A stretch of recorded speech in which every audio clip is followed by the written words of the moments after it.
Good morning, Joanne. Good morning. Good morning. We are here and we're doing world. Good morning, world. How are you doing on this lovely sunny day? Really good because it's sunny. I love the sun. I know. We're in Tauranga at the moment, and we've been in a marina hunkering down and braving this, the storm, and just very late in the early hours of the morning, it finally calmed down, eased off, and it's sunny and calm now. A little bit of a breeze, but just trying to dry everything out. That lovely wet autumn weather where everything's just damp. But yeah, very nice. Yeah, exactly. Don't talk to me about damp. I live on a boat. You don't want to go there. Yeah. And have you been out for a morning walk or anything? Of course I have. I've been out and walked my puppy dog this morning. It was low tide. The light shining through was phenomenal. It just sets you up for the day. I love getting out in nature first thing in the morning. Oh, see, now this was totally my intention, but it didn't happen. And this is my problem, and this is why I want to talk to you, Joanne, and this is why I can't wait to bring movement into the challenge, because I don't know about other people watching, but for some reason exercise is not prioritized when I've got a list of to-dos and a whole bunch of stuff going on, in the day. My intentions for moving my body and doing something for me, but especially around moving my body, getting out, and trying to help me and strengthen my back and my body, it just goes out the window. It doesn't get prioritized. Well, exactly. And you say it's not a priority. And when we start saying it's not a priority, we start questioning what is a priority. I don't think people realize as well, movement and exercise makes everything else easier. Yeah, I know. I mean, I know that I understand these concepts logically, but they're not landing. Why are they not landing? I don't know. I think, with everything in life, everything is about just making it a habit. That's all it is. It's about making it a subconscious patterning. It's like brushing your teeth. You don't think about brushing your teeth every day, do you? No. You just do it. Well, I hope so anyway. Otherwise, I'm never getting on your boat. But you brush your teeth, you have a shower because they're in your subconscious pattern. You just do it. It's just on autopilot. Nowadays, I just exercise on autopilot. I wouldn't do it. When you have to think about it, it's clunky at first, and that's having that realization. It can be clunky at first, but we've got to be intentional about it. But you know what? It's like they say it takes 21 days to create a habit. It takes a certain amount of time for it to be part of your lifestyle. You want exercise to be your lifestyle. You don't want it to be a chore or something you have to think about, because that takes them brain waves. You want it to be your lifestyle. Yeah, that's right. That's very true. So, okay, well then let's get into this. Let's talk about creating a sustainable movement habit that sticks. What sticks for you, and what sticks for other people that you've worked with as a personal trainer and a coach? Yeah, and it comes in all aspects of life. For me, it's doing it in the morning, because I'm a morning person. I'm a morning person, so I get up, and if I have to think about it all day long, it's that silent labor in your head, like, oh, I've got to exercise. Oh, I've got to exercise. Oh, I haven't exercised. Oh God, I feel bad. And then it creates this terrible spiral, which feels heavy and dense. And when you feel heavy and dense, why would you want to go and do something? And then it becomes no fun. So it's understanding who you are as a person, understanding what your obstacles and your hurdles are. Like, I deal with some people like, oh, I'd never go out in the rain. Why? Oh, I said, well, come on, let's talk about it. Oh, well, it's like, well, would you? And when we get through, it's like, what if you got your clothes ready? What if you had your raincoat there? What if you were prepared the night before? Would you consider getting up in the rain then? Yeah. And what if you really look forward to that warm shower when you get home? Would you then consider going out in the rain? Oh yeah. And then it's like we have often these hidden obstacles and hidden beliefs in our head, and until we start to look at them and break them down, they are our truth. But they're often not our truth. They're just a thing that's there which we can overcome. Yeah. So I would say, for me personally, if you can move your body as soon as you wake up, you're giving yourself some And I will go through some movement patterns on Wednesday, some simple things that you can do every morning, which start to get the blood flowing and the energy moving, which instantly puts you in a different state. Yep. Okay. And, you know, because as we approach winter, that whole getting up in the morning and going out is getting a whole lot harder. I mean, tomorrow the daylight savings finishes, and I really hate daylight savings. Why do we do it? I don't understand it. I don't understand either. It messes with our circadian rhythms, doesn't it? I hate it. But you know what I've found? This is the biggest thing and I would love people to hear this. Discipline is the road to freedom. Yeah. And I hated that when I first heard it, because I'm an airy-fairy kind of person. I'm creative. My desk's a bit of a mess. I like things to just, I like to do things when I want to do them. But if I did that in life, I would literally do nothing. Like to go with the flow. Well, yeah, if you go with the flow all the time, you're like a cork bobbing on the top of the ocean, aren't you? Going wherever it wants me to go. So I have moments in the day where I can go with the flow. There's a window which I can do whatever I want, whatever feels good, whatever feels right. But the other part, I have to structure, otherwise nothing would get done. So first thing in the morning, move your body. Yeah.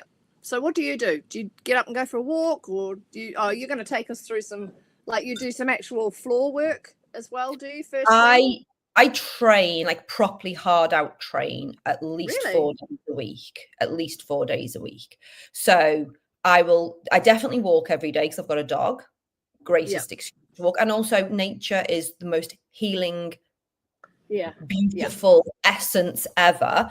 So it's part of my meditation. It's part of my ground. And it's a duty that I've got to do because I've got a dog, but I love to do it. So walk every day, twice a day. Like usually in the morning and then after dinner, because after dinner it helps with those cortisol levels and all of that as well, helps digestion and things. It's a really good time to do it. And so, but then hard out train, I'll do a mixture. I'll do some weights, I'll do high intensity, sometimes it's low and gentle, and mix it up, but I mix it up to keep me strong and free. And I do that for my clients. Like I do classes Monday, Tuesday, Wednesday, Friday.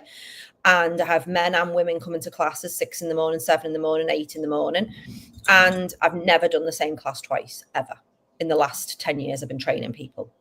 Mainly because I can't remember what I've done. I like to mix it up. Sometimes we'll do like an upper body workout. Sometimes it's lower body. Sometimes it's a bit of running. Sometimes it's a bit of skipping. It's a mix. It keeps it fresh. And what that does, it shocks your body every time.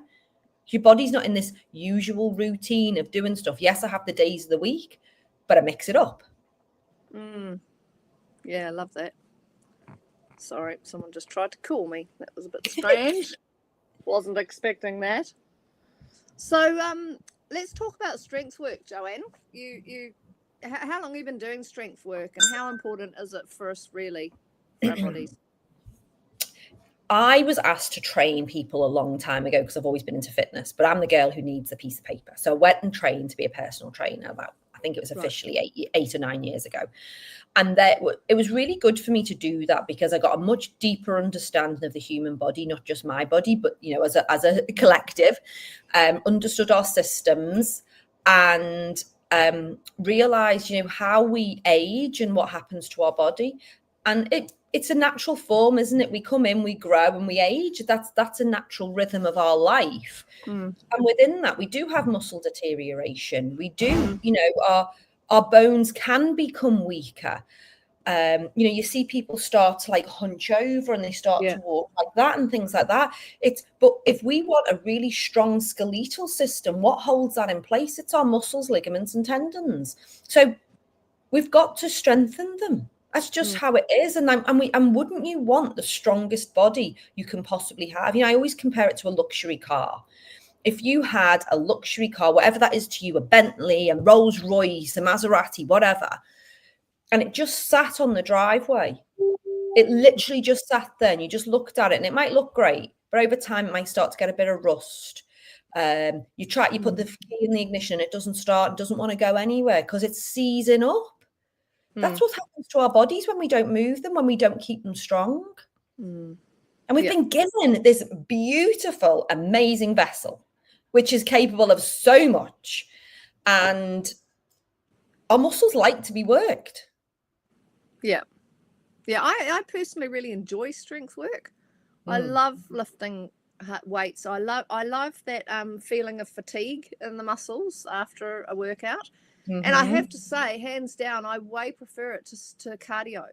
And so let's just talk about cardio for a little bit, because, you know, I think most of us have, around our generation anyway, have grown up thinking, well, cardio's it. You know, you've got to, got to sweat it out and really get that heart rate going. And but there's been a lot of changes in that thinking, hasn't there, especially over the last couple of decades, I'd say, and certainly the last decade, in that, the high intensity workouts, the hits, which really bring in that whole full body muscle strengthening into the workout. Actually, a lot of people are now claiming that's better than cardio.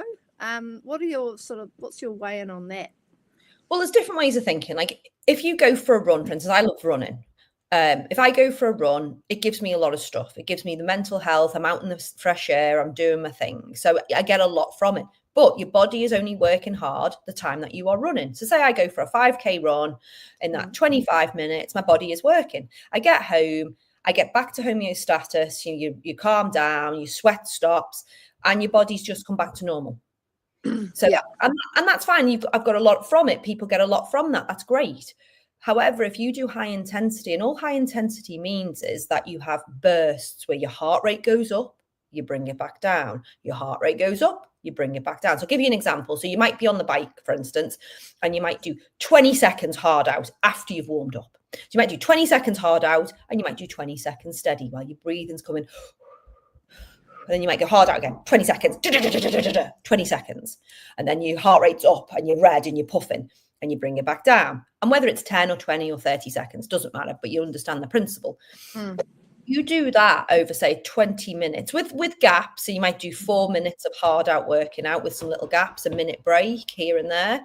And then, but then what your body does, it stays working hard because you've raised your metabolism. Your body's in like a shock system. You've really fired it up. It's you had to use your heart's had to pump blood, really, really hard out, and then it calms down, and really, really hard out again, and it calms down. And then your body then often works between 8 and 48 hours afterwards. Your body's in a heightened state, and still working, and your metabolism is increased for up to between 8 and 48 hours. So that's why they suggest you don't do HIIT training 2 days running. You have to have a break in between. So if I did a big HIIT training now, I would not do one tomorrow. I could go for a soft run, or I could do a gentle weight workout, but I wouldn't do HIIT workout tomorrow. I'd let my body get that 48 hours of recovery before I did it again. And just for clarity, yeah, it does. And just for clarity, Joanne, that doesn't have to be a cardio HIIT, does it? It can also include, a bunch of fast squats or heavier squats, right? Heavier squats and then just normal squats in between to calm down, and then heavier squats with weight again. That's the same concept, right?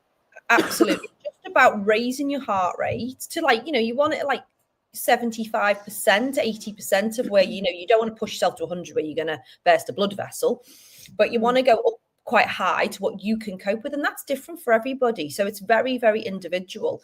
It might be for one person, it might be walking up a flight of stairs in their house, and then they walk back down, take a breath. Then when they've got the courage to do it again, they go up. And say if you're a beginner and you go and do that 5 times, that might be enough for you in one day. Or it might be walking up a hill. While you're out walking, walk up a hill, then come back down, then walk up the hill again, or run up it, depending on your fitness levels. You can throw it, as we say, HIIT training is just about raising your heart rate. And a weight session is a very good way to do it as well. Okay. Yeah, because with the weights and working the muscles more than just the cardiovascular system, whether or not it's with a HIIT workout, that also has that effect of it keeps your metabolism working more post-workout, doesn't it? Yeah, and is so that, just like is that another reason why strength work is so important? I don't ever see it like that, but yeah, I hear what you're saying. Strength for me is all that we are doing really when we are doing say if I'm doing a bicep curl. It's easy for me to show you here doing a bicep curl, and I really struggle. What am I doing to my fibers of my muscle? I'm ripping them. Tearing them. We're tearing little tiny tears for them to come back stronger. And think about it in the world that we live in. When we're in pain or when we are in discomfort, that's our biggest growth, isn't it? Psychologically and emotionally. Same for our muscles. When they are under tension and when they are under stress for a controlled period of time, not forever, and then they come back to bind together to make them stronger. These little fibers are tearing to make them stronger. Otherwise, your muscle's not really doing what it wants to do. So that's why, like years ago, I remember my mum going in the gym, bless her, and she was doing like 20 reps with 3 kg weights. I'm like, why are you bothering? Come on, mum, you can lift heavier than that. You want to start lifting weights till it, those last couple of reps, you want it to be almost impossible. You want it to be burning. And so, and again, the line of thinking's changed over the years as well. I think people, I would say older women and older men were often scared of weight training. All the research has shown us there is nothing better to do for our body. And if you haven't started when you're 40, it's not too late. But in your 40s, actually, like almost your optimum time to start if you haven't already, like if you haven't been doing it all through your life. But it doesn't mean you can't start in your 50s, 60s, 70s. I train people up to 75 years of age, and they are my inspiration. And they're lifting weights and they're doing their stuff. And we work around injuries and everything, and they don't give up. And it's amazing to see. Yeah, that's fantastic. Yeah, very, very cool. So let's talk a little bit about sneaking movement into the day, because I mean, my problem might not be most people's problems, to be honest, but I live on a boat, so I live in a small space. I work for myself, so I have a tendency to, once my bum's on that seat and I'm into something, I could be sitting there for a couple of hours till my butt literally hurts. Yeah. So what's your advice? Because I know you've got a bit of an ethos, this whole this whole being fit for life is about squeezing and exercise into your day in an effortless way, like you were saying. So it's not a chore, it's not even something you think about. But how can someone like me start moving more? Because I just, like I said, I fail to prioritize it consistently. I fail to start the day the right way quite a lot. And then I'm very sedentary, sitting at my laptop working all the time. So how can I sneak it more into my day? Okay. Your body doesn't want to sit down for hours on a time. No. It's just not made to do that, hence why you will get a sore bum. And this is a great question, because I've actually just wrote a program for a captain of a ship who goes away a month on and a month off. And while he's away, he's like, what can I do? So I've just wrote a program. Yeah, we've just gone through all of this. It's awesome. So great. You know what? Every hour on the hour, set your alarm on your phone and get up off your chair and do something for 5 minutes or 3 minutes. Every time you go and make a cup of tea, do something while you're making a cup of tea. Every time you're brushing your teeth, do something while you're doing that. When you go to the loo, do 5 squats before you sit down. It's like, do you know what I mean? Stand up on the hour, every hour, and do something. Whether you're standing there at your desk, you could do some high knees, you could run on the spot, you could do some jumping jacks, you could do some squats, you could do some lunges, you could do some tricep dips if you've got like a little bench behind you or a bench seat. You could do some push-ups, you get down on the floor and do 5 push-ups. And imagine if every hour that you're awake, on the hour, every hour, let's say 8 hours during the day, because we might be doing stuff in the morning, stuff at night, making dinner. So let's say those 8 hours. If you did something for 3 or 4 minutes every hour, that adds up. We get so programmed to think, oh, I need to go to the gym, or I need to go and do a workout, and oh gosh, I haven't got half an hour, so therefore I won't do it. That's right. Well, we do. We are. That is what we've been told. I mean, over the years, we've been told you must warm up, then you must work out for at least 20 to 30 minutes, really, and then you must cool down. And so that's a big block for a lot of people. I've left it too late. I can't squeeze that into my day now. I'm just going to sit here with a cup of tea instead. Exactly. And it becomes daunting. So break it down to bite-sized chunks. Just do something for like, as I say, every time you're making a cup of tea, it takes at least a minute for the kettle to boil, whatever.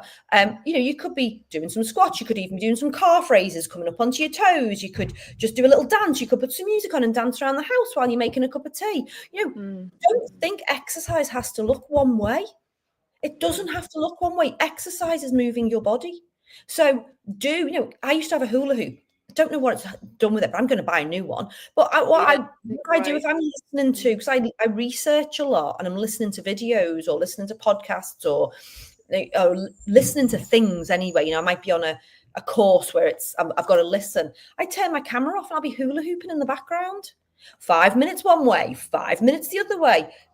Honestly, nothing pinches your waist and better than a hula hoop. Oh, but yeah, true. What works for you? And, go back and have a look at what you like to do as a kid. I used to love my hula hoop. I used to love roller skates. I used to love, I wasn't necessarily... I like handstands and cartwheels. I still do Exactly. And, I love doing a handstand as well. I was never very good at them, but it's something I used to go up against the wall and try and do. But... exercise doesn't have to look one way. It's just literally doing something. So if you had a dedication, say tomorrow, for instance, you go, well, I'm going to do 20 squats on the hour every hour. That's probably like 200 squats that you wouldn't have done the day before. Yeah, true. And it starts to get you into a bit of a rhythm and you start trusting your body. Your body might creak a bit at first. The next day you might not be able to sit down and go to the loo because it might be painful. Great. Be grateful for that. People are frightened of that pain as well. Be grateful for the pain, because all it is your muscles going, whoa, I've woke up and I've torn and I'm repairing, and it's going to be a wee bit sore for a day. But that pain doesn't last. So, Joanne, just on that topic of pain then, when you're starting out, and that undoubtedly happens, the next day, that's a big put off for people, like moving through that pain again. Is it advisable to move through the pain again so it doesn't seize up? Like, so re-tearing or whatever is going on, is that advisable to keep moving through it? Because most of us, pain tells us to stop and slow down and rest, doesn't it? Yeah, but this pain is good pain.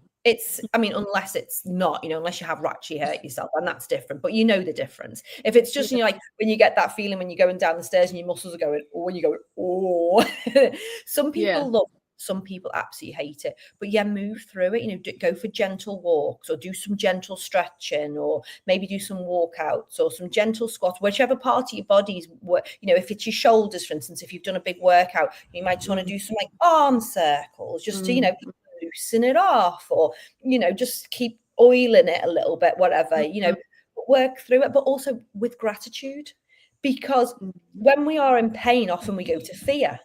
Oh, that's scary, my body shouldn't feel like that, blah blah blah, and then therefore people then self-sabotage and put themselves off from exercising. Whereas if you can be in a place of gratitude and go, I'm so grateful I did that workout yesterday. I'm so chuffed with myself. Be proud of yourself. Celebrate yourself. I'm so proud of myself. I'm so joyful. And actually, do you know what this pain means? These muscles are working and they're getting stronger. Gratitude takes that fear away. And talk to your body with love, like, good on you, you do good. You'll be fine. Thank you for being my body, and thank you for getting stronger, and I love you, and I love you, and I love you. Exactly. Yeah, because it can't be that detrimental to do a quick little workout in 2 or 3 or 5 minutes cold, can it? I mean, it's not like... But I'm not asking you. It's not like we're picking up massive weights and, busting something. Sorry. That's right. No, but I wouldn't go in and go and lift the heaviest weights you can right now while your body's cold. You're going to do something like, you think about, like, if I'm going to do some squats, I do squats as part of my warm up. I'm not going to go and pick up 2 20 kg squats now. I would do some squats without weights. And that's okay. It's about getting that. And it's about getting the movement patterns. And actually, every move that we do is only based on about 9 movement patterns. And they're all what our body is supposed to do anyway. Think about little kids when they squat down. They're squatting down to pick things up. They often are just, they're little bums and nappy bums on the floor. Yeah. supposed to be able to do that. When we step up off the floor, one foot is in front of the other. That's a lunge. If we push ourselves up off the sofa, that's a tricep dip. When we push ourselves up like now, it's a push up. So everything you're going to do on the hour, every hour, is a natural body movement. Yeah, exactly. So it shouldn't be shouldn't be onerous at all. And you know, and if you know your body, if you are brand new to exercise and go, well, I can't do 20 squats in one go, do 5 and 5 push-ups, and then, you know, maybe jog on the spot for a few seconds. You don't have to just do one move. You can mix it up. Yeah, make it fun. Make it fun. Make it a challenge. Yeah, that's it. And this is why we're bringing movement into the Turn Back the Clock challenge. And and you mentioned you're going to be speaking to our members this Wednesday on this topic. So do you want to give us just a little taste of what we can expect from our session on Wednesday, Joanne? I'm just going to give some really practical movement tips, you know, and whether you're a beginner, an intermediate, and advanced, if anybody's got any questions before that we can cover, happy to cover anything. You know, I've been in the fitness industry for a long time. And as I say, I train people from teens up to 70, 80 years of age. And I've seen every injury under the sun and in that as well. And I've heard every excuse as to why we can't do it. Just doing some normal movement patterns, what you can incorporate first thing in the morning, what would be good to wake your body up, some good warm-up things, how to work with weights, how to incorporate that, how to just incorporate more movement every day into your body. Okay. And then if people want more after that, I'm always happy to answer questions and give more. If people want exercise plans or whatnot, we can talk about that as well. Yeah, amazing. That's so cool, Joe. That's awesome. And you know what? I was going to say, turning back the clock. It's like when you move your body and when you are in absolute amazement of your body and what it can do, there is such power in that and there's such strength, and then you feel stronger. And it's not just because you've got stronger muscles, but it just makes you feel more powerful as a person. So there's nothing better than a challenge, turning back the clock, getting moving, feeling good about yourself, and living with vitality and force. Yeah, it's an upward spiral. Hey, yeah, exactly. Vitality and force. I love that. It's an upward spiral. We just keep feeling better and better. I'm really excited. I'm so excited for this challenge, but especially the movement part of it. You know, because like I said, I've just, you know, everything is habit, and I've just gotten into a habit of being sedentary. Exactly. And it's so easy to change. Do you want me to answer Anna's question? How do you know when to go up a size in a weight, please? Well, if you like, I'll give you an example. If I say to somebody, "Do you give me 20 chest presses?" and they're holding 6 kg weights, if they can knock that baby out and give me 20, I know that they can do 8 kgs, no problem. So I'll hand them the 8. How many do? Then they might go, and then they still do 20, but the last few might be a little bit tough. Well, if you can do 20 of something, you're not lifting heavy enough. So have a look at how it feels in your body, Anna, and everybody. And you know, you want to be able to get to that point where you can only lift about 4 in your last set, and it's you know, you've really got to remember to breathe in when you breathe in, and then as you're lifting, breathe out. You want to give your muscles the oxygen first to breathe in, and on the hardest bit of the movement, that's when you breathe out. And you know, say if you're doing shoulder presses, you know, and you're coming down, you want to be able to only do like 4 or 5 or 6, and then you know you've conquered it. And then when that weight then starts, you think, oh, I've just done 6 easy, but last week 4 was hard. Well, then add an extra kg on and see how that feels. And if you can only do 1 of them, great. Go back and try next time and see if you can do 2 or 3. Cool. And how many sets generally? Do you do 3 sets, and how many are in a set? Do you do 20 or as little as 10? Well, when we're warming up, I like to warm up with about 15 or 10, and I'll do a weight that's easy for me to manage. But the last couple are, you know, say if I'm doing bicep curls, I'll pick up 8s, and I can knock some out. Then the last few, they're like, oh, I'm feeling that in my wrists, I'm feeling that in my arms, and then that's okay. And then you have a little break, and then I'll go up to 10s, and then I might stick on 10s. I might only do 10 with 10 or 15 with 10 and 15 with 10, and then I'll do the last one. I'll do really hard. But I mix that up with different parts of the body. So some parts of the body I'll only do really, really heavy, and I'll only do 5. reps. But the first set is my warm up. And I always do them lower to make sure the muscle is ready then to be loaded up with heavier weights. Yeah. Okay. And when you do a workout, roughly how long is it for you? I mean, I know we've talked about how you can fit these in snacks throughout the day. But in a workout session, generally, how long would you spend? Well, my classes are 45 minutes, but if I was training myself, I would train anything between probably 20 and 40 minutes, depending on which body part I'm doing, but no more than 40 minutes. And generally not really more than 30 when I'm training. And you'll alternate the body parts each day as well to give that body part a rest?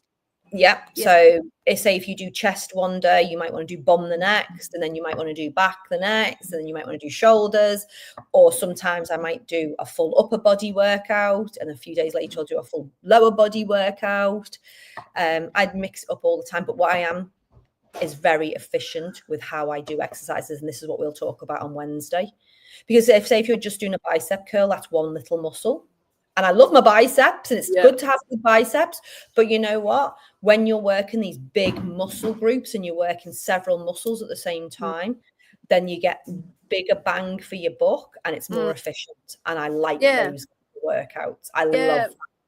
Well, I was going to say, isn't it a good idea with most of your workouts to have a full body aspect to it? You know, at least a few moves. There must be some exercises where you're using pretty much all of the muscles in your body.